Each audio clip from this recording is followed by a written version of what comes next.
Ladies and gentlemen, thank you. Welcome. Sign-in sheets going around. How many people we have at home? 4. What do we got? Cami, Angelo, and Randy right That's now. 3. Yep. You said 4. You had me all confused. Well, there Okay. was 4. Okay. No, there's not. All right. So Cami, Angelo, and Randy. Randy. What's up, guys? How you doing? We're going to get started real quick, and I want to talk about some things going on with the LEAD program, some things that are coming, some exciting things. So a few months ago, Jamie here and I should say we, Realty Group and AMIC, have doubled down on lead spend. We have went crazy buying leads. Now, the way that the leads work, when you buy a zip code or buy a slot within the zip code, they promise you X amount of leads for the year. That doesn't dilute down to the month necessarily. So if I bought a spot for 40 leads for the year, they might give 30 of those leads in a 3-month span and 10 throughout the rest of the year. So guess what time of year it is right now? This is the time that leads are coming in. We went purchasing leads like crazy. And we did that with the intent that through April and May, June, July, and August, all through those months, that the leads are going to really ramp up, like really ramp up. So I think we're gonna dang near double our amount of leads that were coming in the winter. So that's the exciting part. The part that's not so exciting is the fact that there's still members of the lead team that are having performance issues. And some of those performance issues are attendance to the trainings, attendance to the lead calls that we do with Andy, and even closing conversions. So we are likely going to scale down and take 3 to 4 members off the team and go with a more higher level hit squad of people that are performing well. So that way we're going to load up the people that are uber performing. So, for those that are, that's awesome. For those that aren't, this is the time in the next month to really get it together. Because by May, we're going to make those decisions. That being said, there's one issue in particular that we want to talk about. Now, we can never mandate by law where a transaction goes, where we push a transaction for mortgage or title. By law, we're not allowed to do that.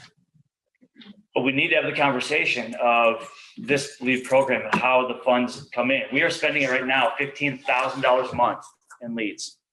$15,000. So when we say that we're considering taking people off the team that are not performing, that's because we're spending $15,000 a month. We need performance. Those leads are not cheap, and 1 or 2 bad months can sink the whole entire system. So we need performance. I would like to go to $25,000 a month in leads. I would like to go to $30,000 a month in leads or higher. Yes.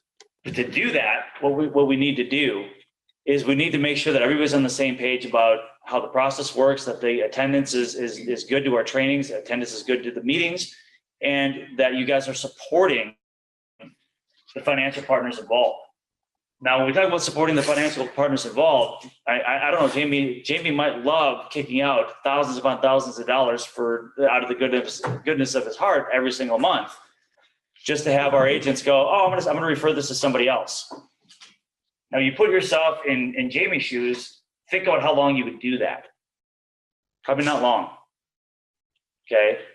We got mortgage partners involved in this. We've got title partnerships that we're trying to involve in this. We've got all kinds of stuff going on for involvement. These leads are not cheap, and you're not paying for them. You're working them kind of under the assumption that here's what we need you to do. And then the assumption is you're going to actually do those things. So we can't by law say utilize AMIC. We can't do that. But the funds don't come in to buy more leads if the partners aren't going to be doing as well as we are. Think about that. Yep. So today we wanted to talk about those that are doing very well and as a referral partner for Jamie and AMIC. And we got 2 people in the crowd that we're going to bring up here, 3 actually, because we're going to ask some questions on how they're doing so well with that piece of it. So Jesse, Casey, Andy, would you mind grabbing a chair and make yourself comfortable up here in front?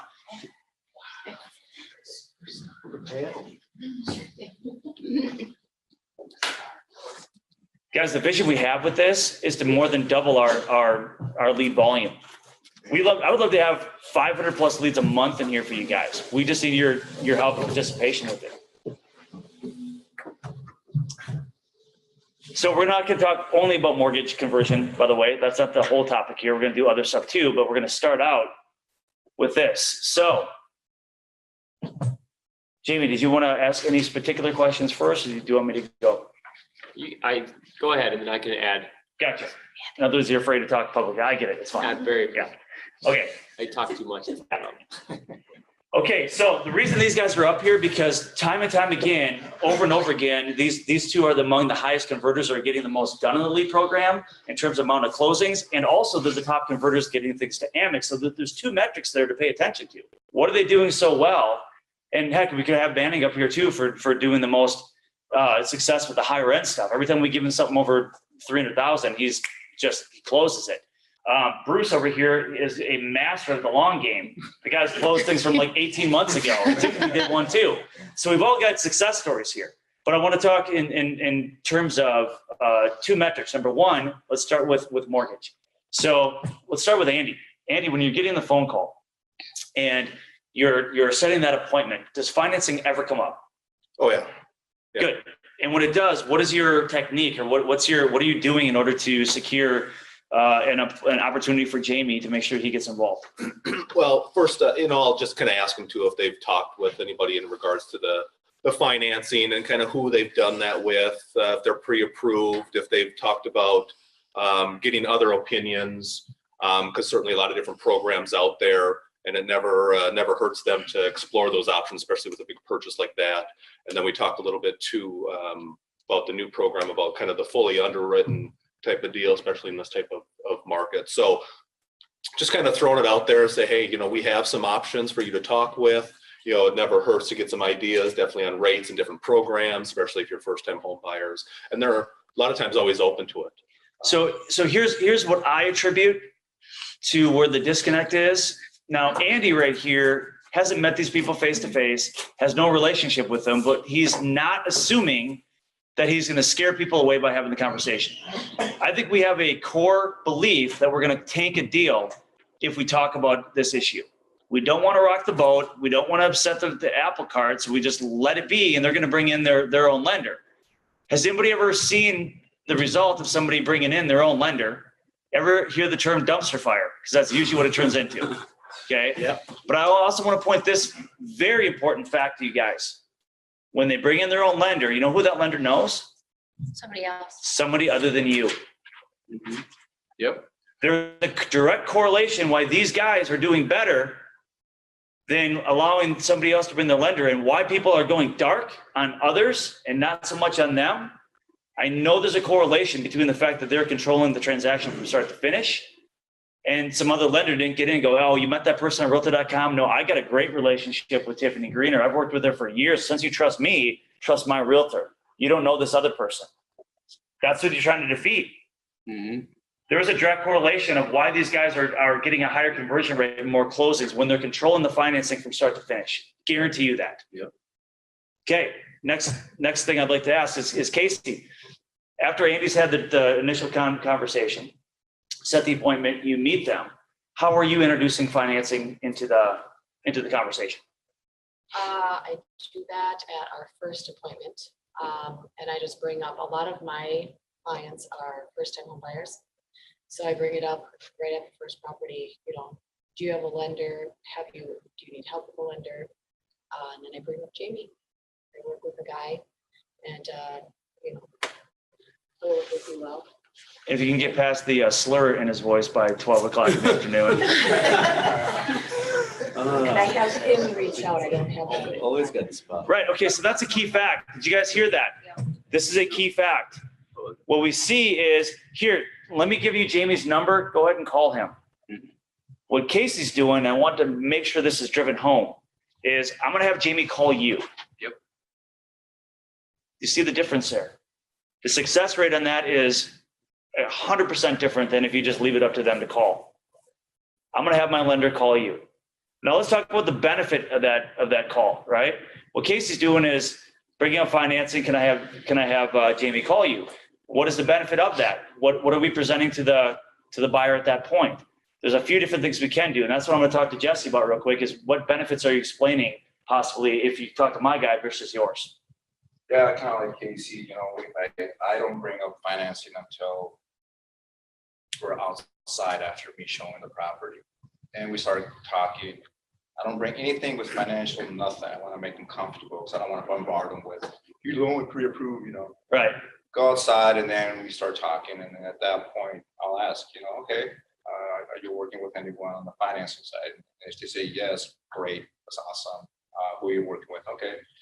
How I convert with Jamie a lot is, and 90% will say, no, I am fine. I don't need someone. No, that's okay. That's okay. Get a second opinion. But the way I do it is get it from whoever you want. Just get a second opinion. But here's Jamie. Give him a chance. Want to try? And then that evolves into, can I have Jamie call you? And that's when I'm texting Jamie, dude, you got to call this person at this time. Usually they will agree. If you get a second opinion, So if they're being fully pre-approved. got you. So what we just heard there is two things. One, we heard an objection, and that's what I was hoping I'd hear in the panel. I heard an objection. No, I'm fine. I got this. I don't need your help. That's objection. Number two, what Jesse touched on was explaining the benefit. And, you know, the benefit is, well, you might want to get a second opinion. I don't care who you go with, but for your own benefit, you should get a second opinion because, you know, you may find something else down the line that may work better for you. So, you know, get a second opinion. By the way, I'll help you with that second opinion because here's Jamie, and I'm going to have him go give you a call tonight. So throughout the course of that conversation, he's breaking down the objection and allowing for the, hey, you don't have to use my guy. What you really should do, though, is just check somebody else out to make sure you're getting the right information or the best options for you. And to add to that, sorry guys, after they've agreed to it, I said to Jamie, call them. I'll say, just so you know, I have worked with Jamie. We have a great relationship together. And once Jamie does approve you, I have a 100, this always works, and I do, we do. I have a 100% success closing rate with Jamie. Nothing falls through. That's great. 100%. So, And then go, that's key also, just to bring that out. but what you just described again is the benefit, Yeah. right? The benefit of calling Jamie is I know him, I like him, I trust him, and he never ever fails me. Versus, how do you know your guy, right? And what you're doing is you're interjecting a little bit of doubt with that benefit, saying, hey, I've done this 1,000 times with this guy. And in their mind, they're going, I haven't done this before and I don't know what I'm doing. Maybe I'll just go your way. So it's good. You got the objection. Nope, I don't need it. I'm approved. You've got the response or rebuttal of that rejection with the benefit of them going forth, but also without the added pressure of you have to call this person or I won't work with you. It's any opinion, but here's a good guy to check out because I've got 100% success rate with them. Those little minute twists and details on these things are the difference between success and failure. So next thing to explore, let's talk more about the benefit. Now, Jamie just launched, not Jamie, I'm making it sound like you created the program. Jamie, I'm Amick here just, too, just so everyone knows. yeah. So, So Brenda's back there like, what am I, chopped liver over here? Brenda used to work with Brenda, so you Yeah. can substitute Brenda for me. Right. So I will say this, Amick just launched their guaranteed pre-underwritten approval. Now let's back that up for a minute. Why is that important? Why is that a benefit today? Huge. What are we out there competing with? Multiple offers. We're in multiple offers central right now. The next closest thing to cash is an underwritten approval. Now we talk about winning our multiple offer strategy. Guys, are you doing this? Are you calling the listing agents ahead of time? And before, as you're setting an offer over and building rapport and explaining what you're trying to do and talking about your buyer, and you guys are doing that, right? Yes. Now, when you're doing that, you're able to say, by the way, I hope you notice, just in case you didn't notice, we're not just approved. Our buyer is actually underwritten approved. They've actually been in front of an underwriter with the stamp of approval. And by the way, here's what that means, Mr. and Mrs. Listing Agent. When you leave it up to the listing agent to read everything and draw their own conclusions, they're not going to. You explain it to them. We've got a next to cash offer. What do you mean next to cash offer? Well, it's fully underwritten, it's fully approved. The only thing we got to do is get the appraisal done and we're done. Appraisal and title work. Oh, really? Yeah, so if we're competing in multiple offers, that's our value add right there, right? We've got somebody that can close tomorrow with underwritten approval. That's different than somebody that's pre-approved. So how are you guys presenting that information? And Andy, you mentioned it, right? So at what point are you bringing that up with, when the financing comes up on the phone call? Are you interjecting that piece as a reason to talk to Jamie? More so right now, because of that and just learning about it. And people don't know what they don't know, so they appreciate that information, and especially any way to get an edge up, if they are, because they know there's multi-offers going on and they don't like it. So any way they can get an edge up, Yep. and that piece of information, they're all about it. So Good. So you're bringing it up before they even meet. Now, what Jesse was talking about, and I want to make this clear, is Jesse's talking about, and I think Casey might have touched on this too, about not bringing up the financing until they're through the showing, right? It's like they're letting the person get comfortable, and then they'll talk about financing rather than whopping on them, first thing in the door. Why? What's happening in that showing? Building rapport. Your meter, your barometer, your needle's moving a little bit on whether they like you or trust you. And at that point, they may take your advice or your counsel. If you're hitting them within, this is where Andy's got a more difficult job, because Andy's got to do all this in 3 minutes time. So he's got to present it in a different way, perhaps. But my point is, does anybody feel anxiety about talking about financing with somebody when they say they're already approved? No. No. I had one just the other day, a buyer lead that came in a week ago that was pre-approved at Truestone Financial. And I talked to him on the phone and asked them if I could have another lender just talk to him about some other programs, because I knew the lender would talk me up. Yep. So that ended up getting me the client to meet me at a buyer consult. Mhm. I signed a buyer's rep before even seeing the house Nice. and got him under contract within a week.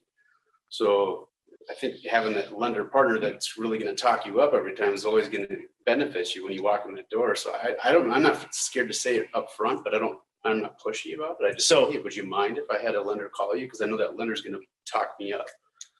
So the reality is you're leveraging the partnership, Yep. because who's going to be better in an endorsement for you, a lender or yourself? Lender. Because they're not you. Exactly. It always comes more, it's all more authentic and more, people will swallow it easier when it's not coming from you. Everybody's going to talk about how great they are. I've been doing this for X amount of years, and I'm super good with customer service, blah, blah, blah, blah, blah, blah. Mhm. Somebody else says it, and all of a sudden, oh, hey, that sounds cool. Can I talk to that agent? Yeah. So again, another thing that the lender partnerships and why you guys need to really start thinking about how to convert this better is because you're going to have a partner that's going to do just that for you. Yes, But when I was out on surgery leave, Kevin took over a lot of my appointments. I'm sorry about that. No, really, seriously, he did an awesome job, but this is what he was talking to people about. He'd get them in the house, and of course, there's other people on showings there. Mhm. And he's like, let's just go in the house, we'll talk outside. Yep. And so he brought them outside, and they're like, oh my God, we're never gonna get this house. He's like, here's the deal. He goes, we have been in extensive training in our company on how to win multiple offers, and he explains the escalation clause. Yep. And they're like, wow, that's a wow factor. They're Yeah. like, that is amazing. And then he goes, plus our lenders at Amic, he said, we'll call the other agent and tell them how you're pre-approved and that you're good to go. And he goes, we just built relationships like crazy with the listing agent. And he goes, and then that is an upper hand on you getting the offer one versus somebody who just sends over an offer and don't even do an escalation clause or whatever. And so like, we've got this couple right now we wrote an offer on, and they are like so happy So you that wrote we an offer have on that training. you wrote an offer on the couple, like to buy the couple? Yeah, they're really cute. Okay, cool. Just Yeah. making sure we, Yeah. So I mean, that was a good thing because he's telling them about our upper hand, where a lot of people, I brought up escalation clause, they're like, what's that? And I'm like, I'm not telling you. okay, so here's the reality. What you're describing again is the partnership between, Yeah. when Jamie and I have done transactions together, Mhm. way back many moons ago when I used to do transactions, we would work really good together in terms of communicating about the client, communicating to the listing agent, communicating about game plans and how we can help, further each other along in the transaction. And when you partner with somebody versus bringing in a stranger, you get so much more done. Would you guys agree? Mhm. Okay, so let's talk about this again. And the reason we keep bringing this up is when I look at the numbers on the lead team for the closings we have, about maybe 30 or 40% are going to where you guys should get them to. And I look at that month after month after month, and I go, oh, why are you guys not having these conversations, or what are you struggling with? So what I really want to drive home to you guys today is the value to yourself of why you want to have these conversations. So number one, the more money coming into the program, the more leads you buy. Number two, you're going to have less people going dark on you because you're not going to have some lender steering them somewhere else. Number three, and here's the other big one, you're going to win more multiple offer situations with your partner by your side. Those are three major reasons why you want to keep it in-house and with a system that you fully know and understand that things are moving the right way. Otherwise, what happens is we stagnate and we're like, well, we keep getting the same amount of transactions month after month after month, regardless of the leads we buy, we got to scale back the leads.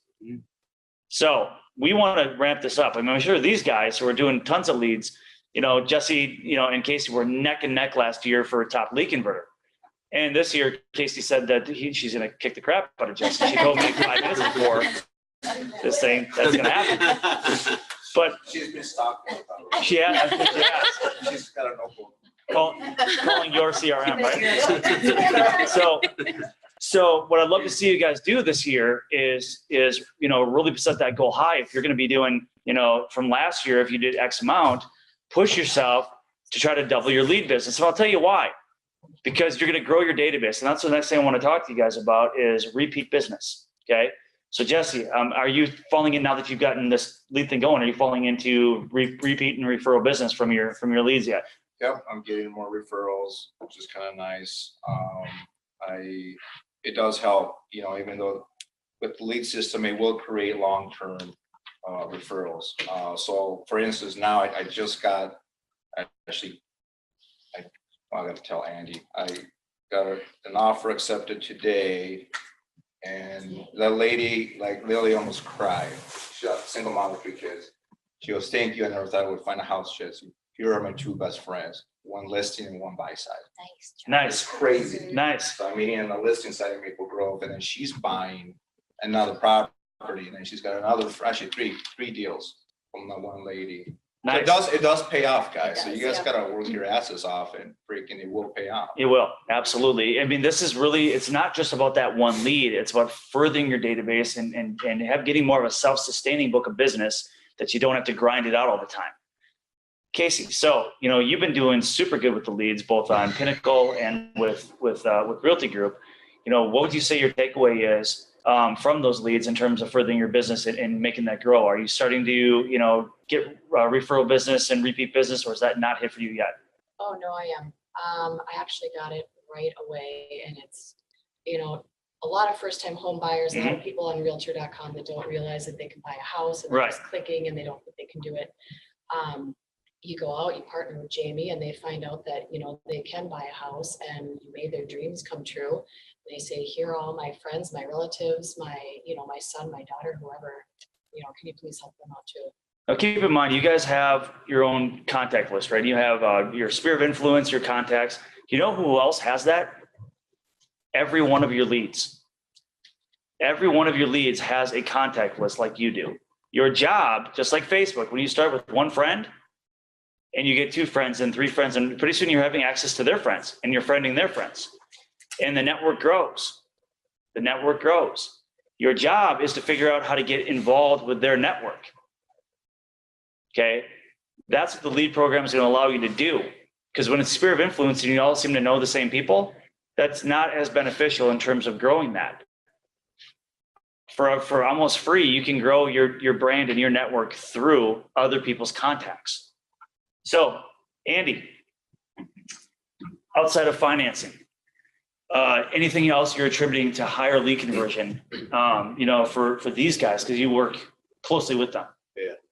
No, and each conversation is different, but my objective really to get the appointment, but then also to figure out, what they're looking for. Have they saw any other homes that they want to set up or that they'd like, kind of get a little bit more ammunition for the agent to help be better prepared, to get the financing.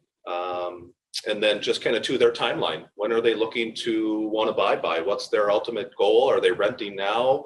Are they in a home now? If they are they looking to sell? Are they working with an agent? So all those questions, trying to fire off and try to, again, better ammunition the agent to have success in converting. Let me ask this. So if these guys are converting, at a higher level than anybody else on the team, these 2, Casey and Jesse, anything you can attribute to their success versus others that have struggled? Because you work closely with them. Yeah, what I see is consistent follow-up, really just adding value to that lead and just not showing up and showing them the home or just, well, it's pending whatever else that you have on a search and then they fall off. But it's really just consistent follow-up and bringing that value to really help them. So it's about prying in, asking the right questions to help do that. And they've had success doing that. There's no doubt. In case of what do you attribute to? Anything different? Anything more than what Andy said, or any other details or tweaks? As far as, like homes that are under inspection or homes that are pending, I've run into, not necessarily here, but a lot of other agents, because the lead will say, well, I've already been contacted and that house is pending. Well, so what? Right. So I'll ask them, well, what attracted you to that property? So instead of bringing up that it's under inspection or it's pending, I'll ask them first, instead of how can I help you? What attracted you to that property? Yep. So it takes them off that property first. You find out what attracted them to that property. You get the details they were looking for. Then you say, okay, well, this one's pending, so we're not able to go see it, but let me help you look for other properties. What is the criteria you're looking for? And they usually move right on. Gotcha. Jesse, same Yeah, question. same thing. I don't bring up the pending because I want to, Yeah. build on the lead. So between me and Andy is, yeah, Jesse is probably pending inspection, blah, blah, blah. So I don't even bring it up. I just make sure I'm on the phone. I'm hustling. I say, all right, cool. Well, this is a property. And I just say, I'll bring up all the other properties. Here's a few we're going to see. Okay, cool. So you're setting the alternative properties up front because you already know there was a problem with the subject. Yeah, Yep. and then later I'll say, you know what, that one property is done, but you know what, let's go see the other ones. Yep. So because a lot of the times, and this is over the last 2 years, if I do say right away it's pending, the percentages do go up. That you will lose that client. So I try to, and if they do say, there's some smart buyers now. Well, another agent says, oh, you know what, that's okay. I did check. I don't have access to my computer right now, but I did book some other properties just real quick. So that's my out. So here's more to that. I'm going to give you guys some advice. I'll open this up to questions on this issue because I think this is an important one of when it's under contract, because right now, like a third or more of the inventory when you pull it up is under contract. What's the percentage of it falling through like a ton lately? It's a ton of fall through. So here's the thing. When you hear here's my advice. When you hear the agent say, or the buyer say, I've already talked to so-and-so and they said it was sold, it's a waste of time. Okay, that's great. I understand that's what they told you and they may be right. But however, did they go ahead and on your behalf, call the listing agent and find out how solid the buyer is? Is there any inspection items that have presented themselves so far? And are they struggling to do any negotiations thereof? No, they didn't. Great. Well, here's what I'm explaining to you guys. Here's how you want to pitch it. Although it's sold under contract, that doesn't mean it's sold. It's right of first refusal. The buyer has right of first refusal until their contingency is over. They may choose to go forward or they may choose not to. We, during the right of first refusal, can still go take a look at it. And if you like it, what I'll tell you is this. It's not a closed road. There's a pathway. It's not a wide pathway. It's a narrow pathway, but there's a narrow, rough pathway that we can still likely get you into this home. Just to add to that, Mike, and I do actually say that to them. Yep. But to add to that, I'll say if it's pending, that's kind of Different, But if it's under contract, I tell them I have closed 3 properties, which is not true. I've closed 3 properties as backup offers. Right. Really? Yes. But what we do have, what is true, right. Look, 90% of my business is from backup offers, everybody, okay? 95%. I'm gonna write this down. 83% last month. No. So anyway, the reality is, guys, is this Realty Group, and we can say this, every month we're closing backup offers, every single month. It happens constantly. So the anxiety is, I don't want to waste my time. The reality is, I want to get you in there because if you decide you like it, then there is a pathway, a narrow, rough one, but it's a pathway. We can explore that and we do get these things done. I mean, what does that entail? We call the listing agent, we create doubt, we cast doubt on that other offer, we create a better position for ourselves, we find out what the seller would like better than the other offer, we pitch that to the seller and say, don't do a thing with that buyer. If they ask for you to change out a light bulb, say no, because we're ready to rock. They can do that, okay? Pathway, not a great pathway, but it's still a pathway. All right. Next thing I'd like to do is, how about you guys, I'd like to open up for some questions for the panel. Yes. Can I ask Andy how, so like sometimes when I've called people back or I've met them at the property, I think they're beating you. So like, how do you pass off that do you like say, hey, I'm gonna have a realtor from our office meet you or call you, or how's that working? No, and I don't tell them that I'm the one meeting there, but I don't tell them that I'm not Okay, right away. So, because again, my goal is to set the appointment, right? So I'll get the appointment set. They'll just reconfirm that, hey, I can send you a confirmation. And then that's where I bring in the agent, is I'll send them a confirmation text, letting them know that, hey, Tiffany will be the one to meet you there. She knows the area, can help answer all your questions. Here's her number, so you have it. We look forward to helping you. okay, The problem is, I think where they're doing it is they have the conversation with me. So that's what they got, but then they have 5 other people knocking on their door, texting them, emailing them, that they block everything else out. And so that's, I think, where there's some confusion kind of gets in. Okay. But And when Andy says that someone's going to meet you, he always refers to you guys as his minions. okay. So, Oh, I need the costume. Kevin and Bob, Yeah. yeah, so that's probably my guess. But they do get the text and the email that says, hey, someone's going to be meeting. We showed a house yesterday and we did never know the lady and there was tons of cars at the house. So I made Kevin go up to every car and ask him if she was Jennifer. Oh, my God. oh, nice. Because she didn't tell me what she was driving. This is a good point. Maybe we should do this into our practice. Is we should have headshots of all the agents, and then once you figure out who's going to show it, maybe we fire off a headshot. That or 2, I know some of them do have a virtual business card set up, and I will include that. Yeah. The link that clicks with their information, their picture, all that good stuff. Yeah, I always tell them what I drive, but they don't usually tell you what they drive. Right. What the problem was. Right. But I think if they had the headshot and they Yeah. saw you walking around, oh, hey, that's Tiffany. I recognize her. So, I mean, if that might be something we want to explore. This And I process. always do on any new appointments that I've never met. I text them the night before and text them the night or the day of. I am driving a red Ferrari, Mhm. bright red. It's a 1974 Pinto. Yeah. Can't miss me. If anybody's been arrested with a mugshot, I'd love to have that be what goes out. So, Yeah. Put that on your card. yeah. Okay. Any other questions for the panel? Shane, you had one. I had 2 actually. One was basically, you guys are talking about pending and contingent homes that pop up for leads. When you guys put people on an auto search, do you exclude those from your auto search? Do you leave them in there? I don't know. I don't put them in there. You don't? Okay. I don't either. And that's the benefit that I say I bring to them. Okay. I'll bring up the conversation of, are you tired of freaking calling Realtor.com and yes, just freaking hate it. Yeah. And this is the same response here. What I'm doing is a custom search. What you see, that is it as far as inventory. The cool thing, Johnny B, is that as you have 30 listings and if they're sold, you want to see them on your list.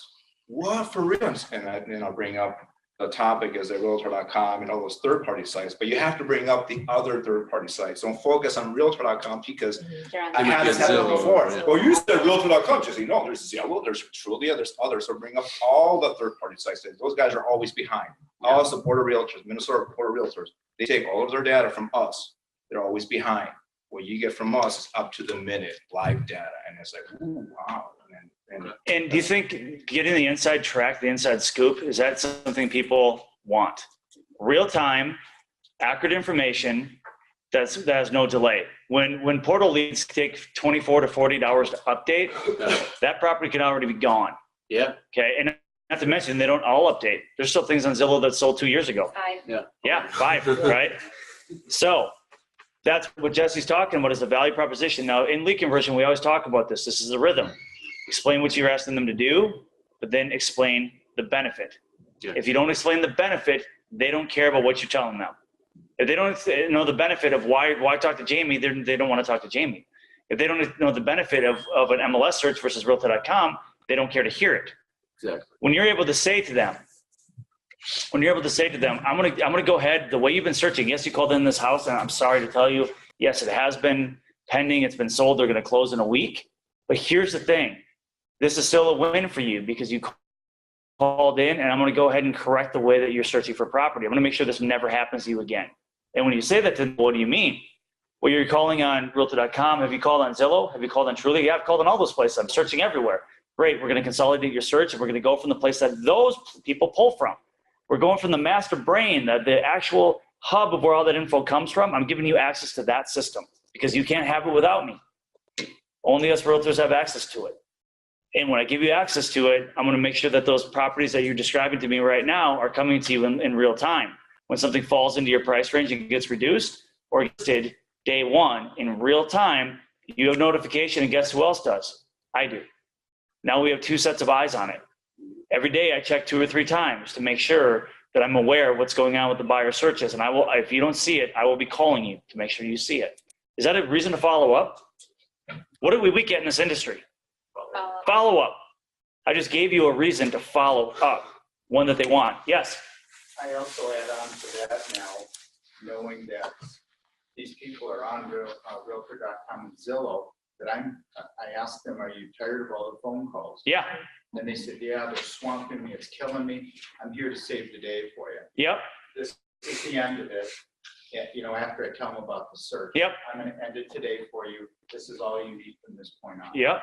And, you know, And you're a hero sometimes. Yeah, exactly. And that's also the follow-up with that, I add to that is, when you're talking about that custom search, every single buyer out there, they want a freaking search. They don't care. They might accept your custom search, but the way I do it, I tell them, hey, I know you want to search. You're a visual person. You want to look. Yeah, Jesse, I just want to look. Me and my wife, every night sit together and we're searching.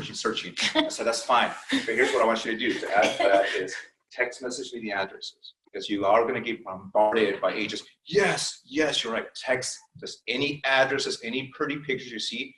Text me some. Don't hit more info. Whatever you do, do not click more info. I click inquiry, get info, and that's what happened. Now I'm getting bombarded with text, and that's Yeah. cool because I'm establishing a better rapport. They're text messaging me address, and my reply so sorry. So dang it, Jesse, you're right, but I don't want to wait for your list. That's okay. Just keep doing it, and then you can start messing with them at that point, and you just So that's a great point. Question? We have a question right there. Okay, so that is a great point, because what you're doing is you're telling them how to engage.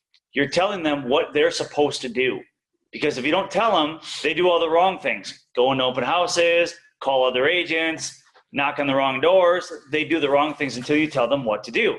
Now, what Jesse's identified is to satisfy their own curiosity. They want to button mash the computer. Look at that one. And I will tell them, I will make you a bet. Zillow's pulling the same information you're seeing on Zillow. They're pulling it from my system. I will make you a bet. I'm going to tell you not to search on Zillow, but if you're going to, every property you call on to me or say, what's up with this property, is already sold, it's not available, and I'm going to make you the $1 bet every time you call me. And I've had buyers call me and say, I know you told me not to search on Zillow, but what about XYZ Main Street? Hey, you remember what I told you about that? It's probably sold. Guess what? It's sold. So I'll check for it. It becomes kind of a thing where they build confidence. Over time, they'll build confidence to know I don't even need to look there. But Jesse's right. In that interim, when they want to be in button mashing mode, that's where you do it. Now, the other thing is to steer them away from looking at other properties and talking to other realtors. If nothing gets listed that day, you know what is a great KPI at the end of the day for you to do? Hey, Andy, just letting you know I've been looking. Nothing new got listed today. Nothing was reduced into your price range. I know I'm keeping an eye on it for you. Do that to all your buyers. In fact, you can do that as a template that you send out to 10 buyers in one message. End of the day. So over time, it builds confidence. I don't need to go look elsewhere. When people go dark on you, do you know what they did? You know what happened? I'm going to cure the mystery for you. They talk to somebody else, whether it's a lender or another realtor, or they did not have confidence that you could satisfy all their search criteria. They, in their mind, figure that they need to look in 10 places, and whoever they feel like is doing the most for them, that's who they're going to go with. That's really it. Bruce, you had something? Yeah, it depends on the situation, but I've been trying really in their face on, you need to stop today, go into all these third-party sites. Mm-hmm. What I send you from this point on will be all you need. And Jesse reminded me of that part too. And I said, unless you like all these phone calls and text messages, because all of those third-party companies are selling your information. If you want it to stop, this is where it is, and mine's the most up-to-date anyway, because they all drop one. Yeah. But it's sometimes just that in-your-face approach. Stop today. Yep. I'll give you everything you need from this point on. And the second part of that is showing that there's a set of eyes on it other than their own. Because when you do that, hey, I've been looking, nothing popped up today. Or, by the way, did you see this one? And here's the other key factor, guys, and we talk about this a lot, but make sure to do it. Cast yourself a wider net. If they're capping themselves at 250, go up to 265. You would be surprised how many times you'll see something gets listed at like 252, $2,000 over their cap. And this is another reason why you want Jamie, i.e. Brenda, whoever's nicer that day. This is why you want them involved too, because before you even reach out to them, ring, Jamie, hey, this property at XYZ Main Street came up, it's 252. I know you got Andy here approved at 250. Can you run the numbers on this one to see if the taxes, insurance, and interest rate of the day, if that will line up? Can I show 252? And he'll let you know. This is all proactive approach versus set a search and wait for them to call. You know what happens when you set a search and wait for them to call and 4 days go by and a new property doesn't get listed? You know who they're calling? Not you. You got to remember that. I had something to add to the searches that we do. I don't just set up a search. You send them properties that they're interested in, and don't just leave it as a search. But some of them will not switch to the MLS or your app or whatever. Right. So I tell them how to read and go through and decipher what Zillow and like Trulia and all those are talking about. And then they don't go there anymore. I mean, they will, but they'll bring it back to you because you provided that value of the ones that are explained how to read and find out if they're active or pending or anything on there. Okay, so we just had a common denominator here with these two. I don't know if you guys caught that. What they're doing is they're basically saying, don't click for more info on Zillow or Realtor.com. When there's a question, call me. When there's an inquiry, call me. Both of these two that have done, fantastic in lead conversion and keeping people glued to them. That is a common denominator right there. That's something you definitely want to work into your practice. So nice work. Any more to add to that? Nope. It's funny, when you're on Realtor.com, they call you that house or whatever, and it says right under there, sold. And I went through that too, and I'm like, this is how you read it. It Yep. says pending, sold. They don't know what pending or Yeah. inspection or any of that means. So I explain Yeah. that when we go out. Here's how you read it. Here's what they mean. You want anything that says active, and anything other than that means there's an offer on it, and we can still entertain it. But Especially when you get in weird statuses like third party and right of rescission. And, I don't even know what shows up on Realtor.com with that stuff. But when those weird statuses come up, half the agents don't even know what they mean. I don't think that most, I would say zero buyers what pending mean. 'Cause I Right. was at my cousin's house and they bought 2 houses so far, and I'm like, that one's pending. He's like, what does that mean? I'm like, and I told him, so I mean, it is like taking them back to step one. Right. And then Shane, you had a question. Oh, backtracking to a follow-up. I was just gonna ask all of you, what follow-up systems are you using as far as like text applications? What's working best for you, whether you're using drip campaigns, calls, text, video, anything that sets you apart from What Jesse does is he actually gets in a tree in the neighbor's yard with binoculars. Does he dig Dan's van? Does he take Dan's van? Yeah, with Dan drives Jesse around. Okay, so Candy. great question. Oh, God. Great question. So what do we got for a response to that? What's your follow-up look like? Is it systematic? Is it platform driven? Is it instinct driven?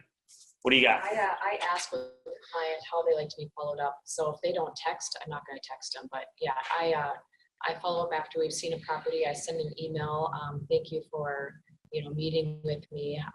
And then usually most people are texting. Yep. So I'll send them a follow-up text.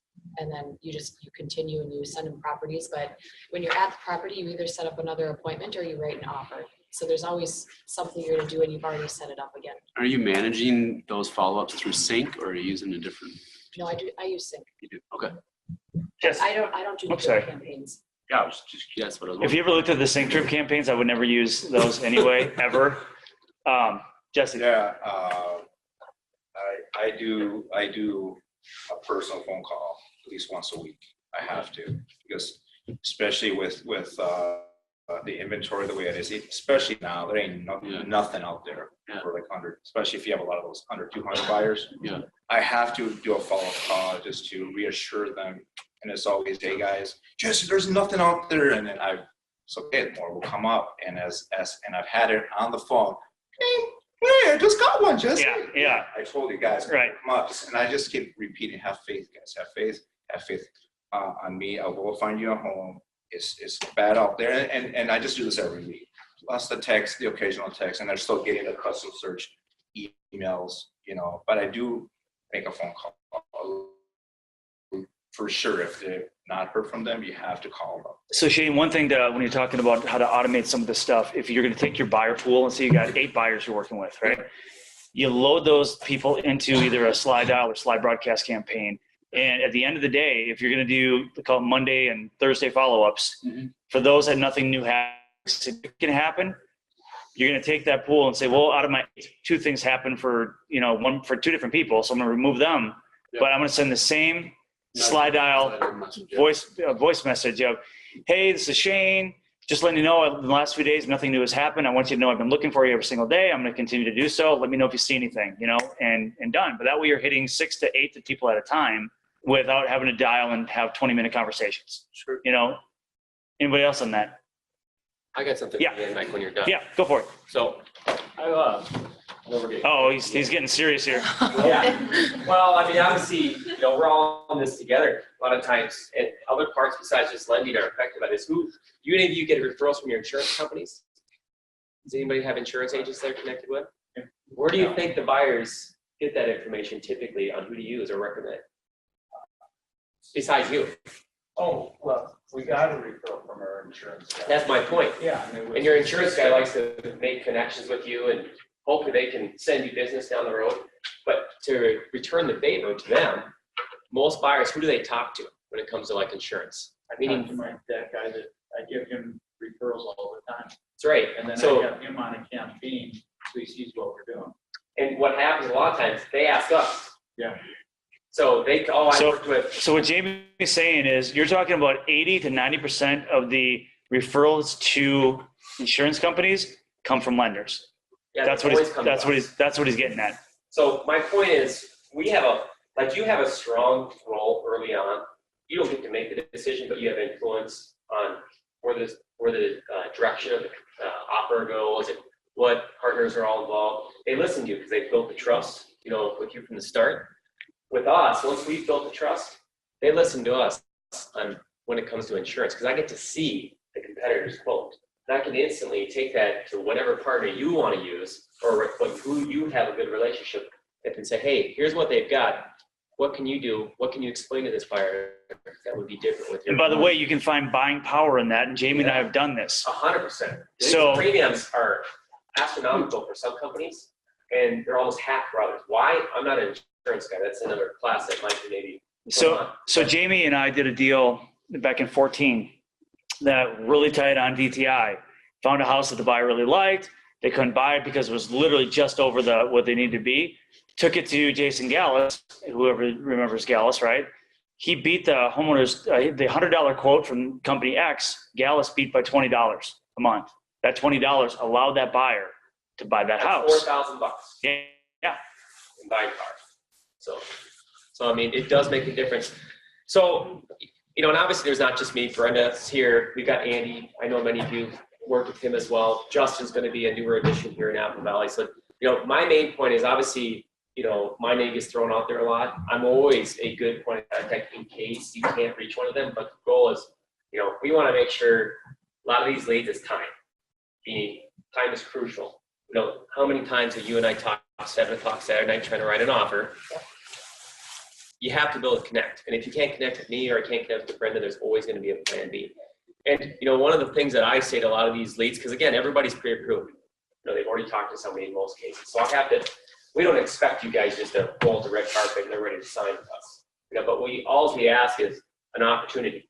Mm-hmm. And a lot of time that opportunity does solidify you as an agent. And at least one way that I've been doing this because of this tight inventory is I just put a quick scenario that they've probably already been through in many cases. And I just say, hey, look, it's Saturday night.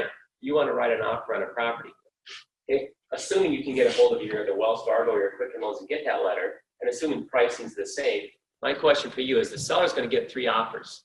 They're gonna get one from US Bank, they're gonna get one from Quicken Loans, and they're gonna get one from me. You're with Wells Fargo or US Bank, whoever it is.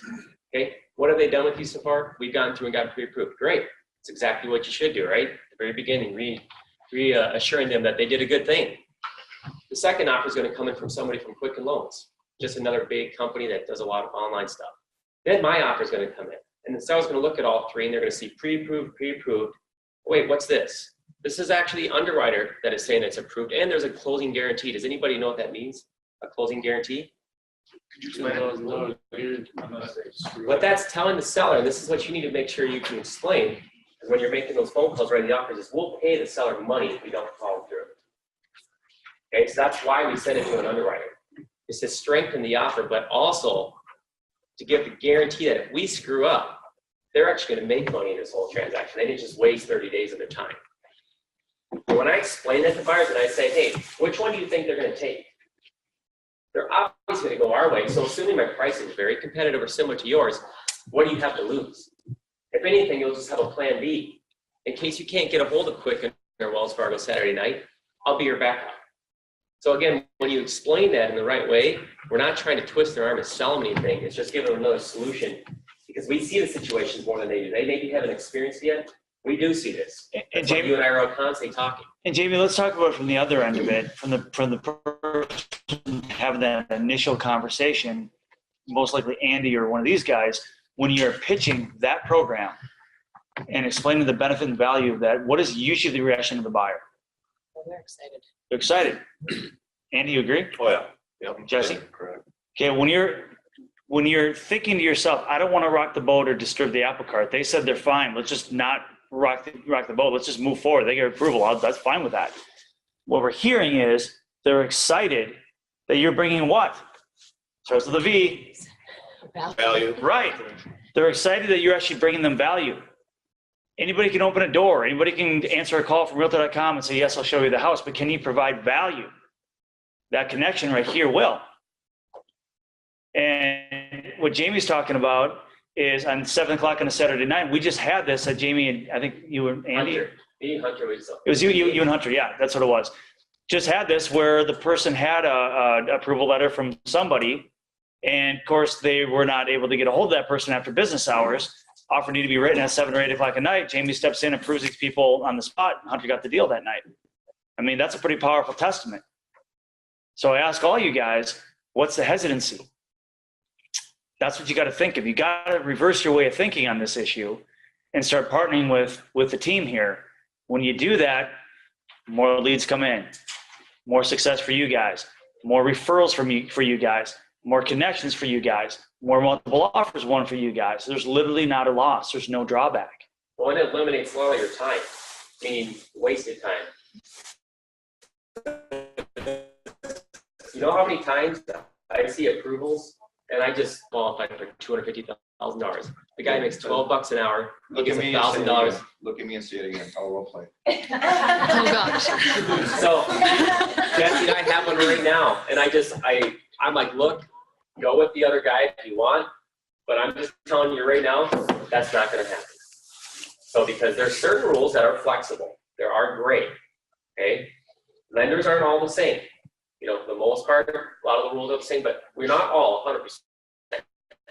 But there are many things that are, and income is definitely one of them. Fannie Mae, Freddie Mac, FHA, they all look at the income the same way. And if I've got verification of employment documents that back up exactly what they're making, and somebody else is saying, no, we can qualify for way up here, I'm like, there's either something I'm missing, they're not telling me, That's pesos. we're talking about. or more than likely, their customer gave them verbal income information, and that's what they're using to issue their pre-approval. Now, pre-approvals today are supposed to be done with some verification of something. They're not all the time. That's the important thing that Jamie's really drawn the distinction to. Just because you have an approval letter doesn't mean that all documents and all income and all employment verification has been done. I would say most of the time they're not. They're not. But what Jamie's talking about with the pre-underwritten approval, guess what's been done? The verification's been done by who? By Jamie? By the loan officer? Underwriter. By the You underwriter, don't have to believe me. the decision maker. The decision maker. Underwriter. Here's another tool for you guys too, is that you can use to kind of sway people to call. Crowbar? You said a tool. You said a tool, so. is when they say, well, Jesse, I'm with Wells Fargo and my credit union. Yeah. credit That's union. awesome, dude. But guess what? He works 9 to 5. He or she works 9 to 5. And when do most buyers are looking? Well, for 5, exactly. So if we need to write an offer, can you contact your loan officer? No. And here's a benefit, you know, and it's just another tool that you can bring up, right? With when you're trying to get a second opinion, if they're, you know, approved with it. So what I've done before, and this is really dirty pool, but I've actually said, let's get your, it's 2:00 in the afternoon. Let's call so-and-so at the bank so we can get a strategy together. Just, you know, get a quick introduction strategy together for you purchasing a home. So I'd call and be like, hey, you know, Joe over at Wells Fargo. Yeah, so we're going to be out looking tonight and throughout the weekend at houses. They're moving really fast. I got some really good possibilities. What's your cell phone number so I can call you at 8:00 at night on Friday or 7:00 at night on Saturday? You know what response you get? Yeah, I work 9 to 5. Oh, you do? Okay, so how are we going to write an offer on a house that's a hot property tomorrow that's going to be gone in 2 minutes if we can't get a hold of you to get an approval letter? Well, it's going to have to wait till Monday. Do you have to do any more conversion at that point with the buyer on the phone? I have one like this right now from a lead that they're from US Bank, but they've got this super awesome program. She couldn't get us a stupid letter. I had to send some cheesy email. Mhm. And then I said, can you give me a generic pre-approval for this coming weekend? She said, no, our company won't allow it, but they're getting a 5% down conventional, no mortgage insurance, 25% of closing costs. So it's a program-based thing, yep. Yeah, It so might like be a how do US I, Bank specific thing. It is. that is. Yeah. Now, so what you have to talk about is this. We have 2 options, Mr. and Mrs. Buyer. Option 1 is you can go for the loan program, but you probably won't get the house Right. that you like. You'll get the better, more, you know, no better payment, Mhm. but you won't get the house you like. Or you get the house you like, but you're going to have more of a traditional mortgage, and let them decide. Yeah. But you have to pitch it Said that way. to him, yeah. Yeah. Mike, is there any way to convert that if they use their lender with working with the other agent stating, I know I can't get this pre-approval till Monday. I've already spoken to the agent or to the lender. How can we make it appeal? They had 9 offers though. What would you pick? Not my offer. So, but Colleen, to your point, that's what I'm saying is if they really like their Wells Fargo or credit unions are pretty good with loans. They are. Like they're hard to beat that. If they really like the credit union, here's the problem. Now to hold on to that credit union loan, they're sacrificing opportunity in the housing market. If they do get one, the one that nobody else has wanted for 2 months, that's been overpriced, if they do get that one, then perhaps they got the better loan product that they think that for them it's better. I don't have mortgage insurance, whatever. Or you can fight and compete and get the top house in the market with a pre-underwritten loan that you can close on in no time. You got to let them figure out what's more important to them. You know, no mortgage insurance with US Bank, or do we, in that no mortgage insurance program, do you know what the interest rate is? Is it the same as regular? Yeah, it is. Is it? Yeah. So that's what I thought. So anyway, it's got a good product, Yeah. but the problem is you can't implement it in a hot housing market with the hot house. That's the drawback. So you have to let them decide.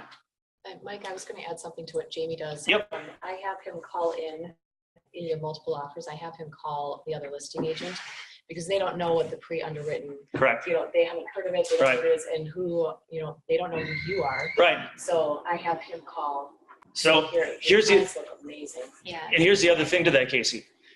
Might you be able to save $5,000, $8,000 off the purchase of that home, having a next to cash offer versus, yeah, you'll be able to implement the no mortgage insurance, whatever, but you're going to be competing because the seller don't care about that. You're going to be competing for the same, like against conventional offers, 5% down conventional. You're at the same level as the other guy that's $8,000 over, $9,000 over, $10,000 over. You might be $2,000 over, but you're next to cash, pre-underwritten. There's a lot of opportunity to actually get a deal, a better deal on the house that way. So there is a value proposition there. Anything else? This was All right. awesome. We, thank you. So we are going to call it time there. Thank you guys for your participation. By the way, Jamie, when you call him Saturday night and he'll help you out, he may be on a mechanical bull on a Mad Jacks from time to time. It's fine. He will get off. You know who's crazy is Brenda back there. Yeah. That's what I heard. Guys, real Yeah. quick. Yeah. I know you guys have to go, but